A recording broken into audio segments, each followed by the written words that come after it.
जी वालेकुम सलाम। अच्छा सर, इसमें ये जो हमारा ओवरसीज क्लाइंट और बिजनेस कम्युनिटी की तरफ से बड़ा एक क्यूरीज आ रही हैं, ये कैपिटल वैल्यू टैक्स बेसिकली है क्या? कैपिटल वैल्यू टैक्स जो है आप तो जानते ही हो, ये बेसिकली वो टैक्स है जो, अगर मैं इसको एक समराइज करूँ आसान अल्फाज में, तो ये वो टैक्स है जो फॉरेन प्रॉपर्टी होल्डर्स हैं who live in Pakistan, but national Pakistan के हैं, लेकिन जो है प्रॉपर्टीज़ उनकी अब्रॉड हैं, जैसे हमारे मोस्टली ओवरसीज़ पाकिस्तानीज़ हैं, उनके ऊपर एक टैक्स लग गया। और ये अभी रिसेंटली लगा है, जुलाई के महीने ऑफ द लास्ट ईयर 2022 में, फाइनेंस एक्ट 2022 में, थ्रू सेक्शन 8 सब सेक्शन 2 और आगे फर्दर जो है उसका क्लॉज बी है, जिसने ये बात जो है वो जो है लॉ में डाल दी कि जी जो फॉरेन प्रॉपर्टी होल्डर्स हैं उनको कैपिटल वैल्यू टैक्स ऐड हो जाएगा, और जब वो अपनी इनकम टैक्स जमा कराएंगे तो along with that they also have to provide and give tax on all the properties that they own outside Pakistan. और ये हमारी जी। नेशनल लेजिस्लेटिव असेंबली ने इस बात को किया। तो तब से जो हमारी बिजनेस कम्युनिटी है और ओवरसीज़ पाकिस्तानीज़ हैं, वो क्योंकि इससे बड़ी ग्रेटली इफेक्ट हो रहे हैं, क्योंकि बाहर बहुत सी प्रॉपर्टीज़ हैं और उनका आर्गूमेंट ये है कि जी हम लोग क्योंकि रेजिडेंट, हमारी जो नेशनैलिटी है, बाहर हम टैक्सेस देते हैं, जी तो sir. Why should we give taxes here in Pakistan. तो उस वजह से जो है वो ये काफ़ी चीज़ें जो हैं केसेस ज़ेर समाअत हैं लाहौर हाई कोर्ट में भी और सिंध हाई कोर्ट में भी।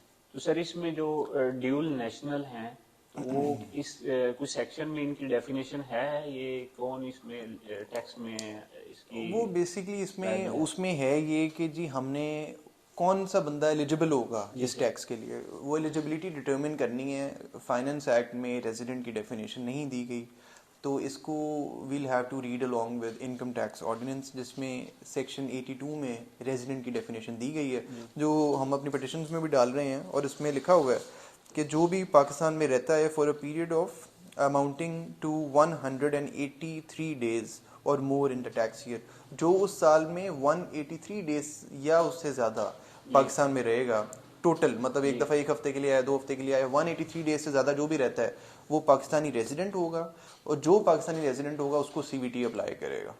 ये बेसिकली एक चीज़ है। तो सेक्शन 8 इसमें सर किस तरह रेलिवेंट है?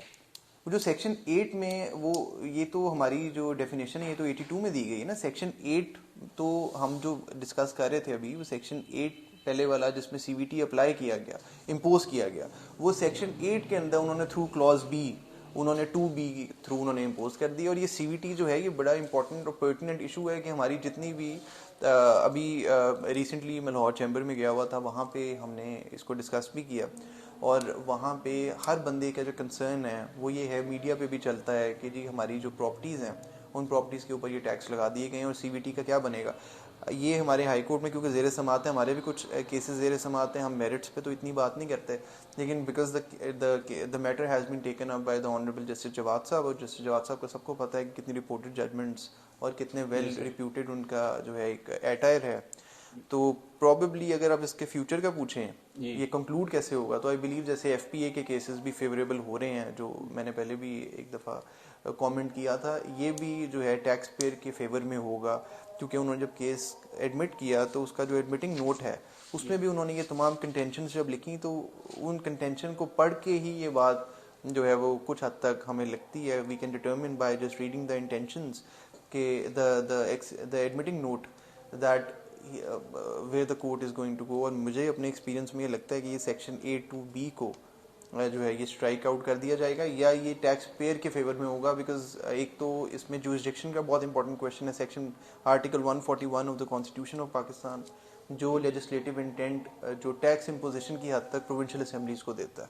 फाइनेंस एक्ट जो अमेंड हुआ ये इन्होंने फेडरल असेंबली ने किया, तो फेडरल जो असेंबली है, ये फेडरल लेजिस्लेटिव असेंबली है, वो प्रोविंस में या प्रोविंशियल रेजिडेंट्स के ऊपर कैसे जो है वो टैक्स को इम्पोज कर सकती है या टैक्स को लगा सकती है। तो ये वो भी एक क्वेश्चन जो है ये ज़ेर बहस है। जी सर। तो सीवीटी प्रोबेबली मैं कहूँगा कि it's going to be decided in the favour of tax payers. Thank you sir. Welcome.